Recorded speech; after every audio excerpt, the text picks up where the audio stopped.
Hey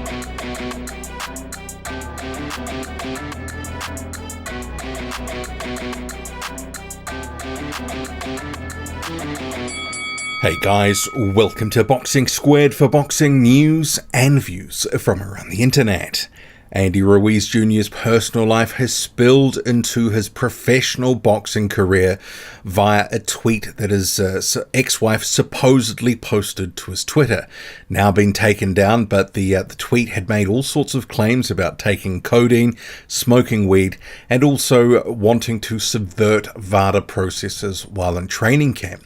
And for me, that's the most serious claim of what came out. So you can see here on screen, this is what went up. Left-hand side of the screen, the text, right-hand side of the screen, just playing some of the clips.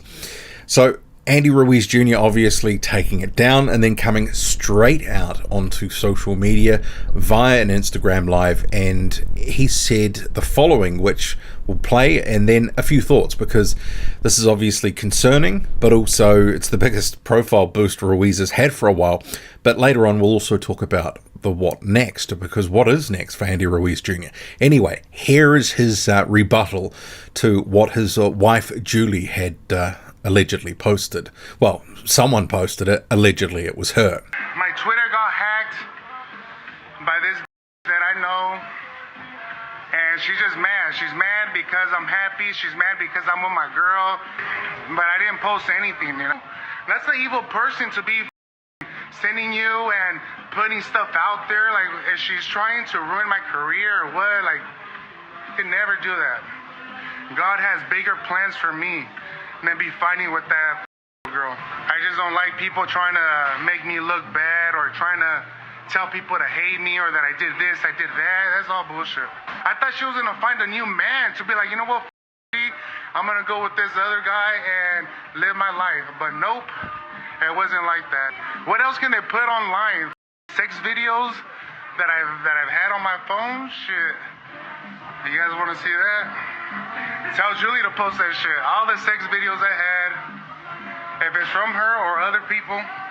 So make of it what you will. I guess he's got a point in terms of there's only a few things that were on his phone that were supposedly incriminating. And some of them, like in terms of smoking weed, all that sort of stuff, I guess it depends which state in the US he's in, what's legal, what's not.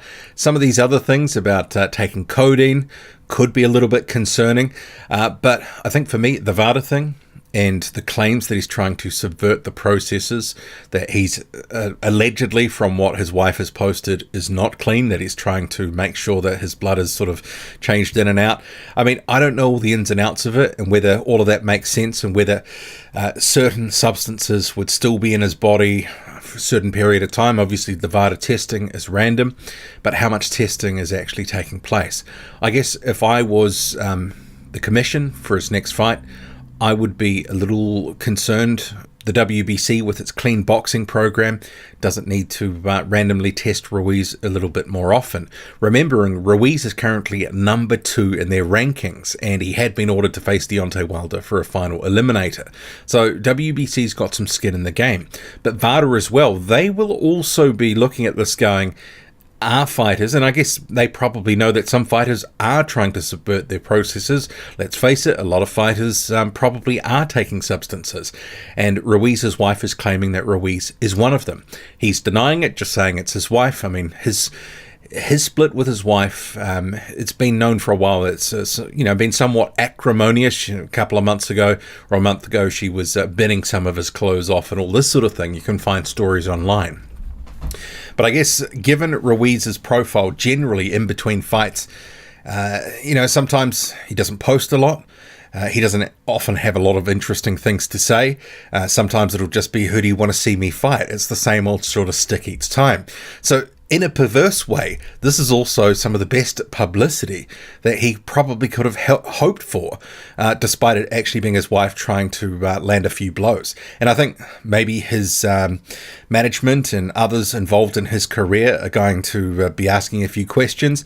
But then again, maybe it's just trying to sweep this under the rug. But I guess in terms of his profile and persona, maybe he should just lean into it, try to be a bad boy, because that makes him a bit more interesting. I think Andy Ruiz Jr., after the whole losing his titles and not really doing much since, he's kind of fallen off the radar a little bit. Obviously, we know he's got talent, but what's he going to do? He seemingly priced himself out of a fight with Tyson Fury. His name was mentioned. Different figures have been bandied around that he wanted between $10 and $20 million, depending on the reports I've seen. It's varied between 13 to 20. I think at this point, Andy Ruiz Jr., while he wants these big fights, wants to go after him, his stock is nowhere what it was a couple of years ago. And, he didn't look that great against Chris Arreola, looked okay against Luis Ortiz, but I do think that he is lacking these days a little bit of the star power that he once had. And some of that is because not getting the sort of stoppages or knockouts or any, and he's not fighting enough. And this is the problem of the modern day heavyweight, not fighting enough, but still demanding the biggest fights and wanting the biggest bag to go with it. So maybe perversely he could get a bit more attention and mileage out of this whole sort of hack situation. And it could be, I don't want to say a blessing in disguise, but it could be a boost to his profile that he needs. Maybe he should be leading into being a bad boy. I think we know a lot of these guys, professional athletes in their 20s, early 30s, that get up to all sorts of things. It's a different lifestyle that they're living, compared to most people who are, working jobs and, they don't have the freedom to basically spend money on whatever they want, and often they're not getting into the certain sort of situations or being in the same sort of circles that someone like a Ruiz who's made, more than $10 million, I mean, a few times over. So it puts him in a different sort of stratosphere. And we know that he likes to enjoy himself outside of the ring, and he hasn't always trained as hard as he could have. But some serious claims in there, especially the VADA stuff. But, is it a storm in a teacup? Is he right that if this is the best they can come up with and the claims that they're stringing together, that he thinks it's really just a bit pitiful? But I guess the stuff about claims from someone who has been very close to him, that he tries to subvert the VADA processes and, as they say, clean my blood when VADA comes to my training camps, that's a massive red flag.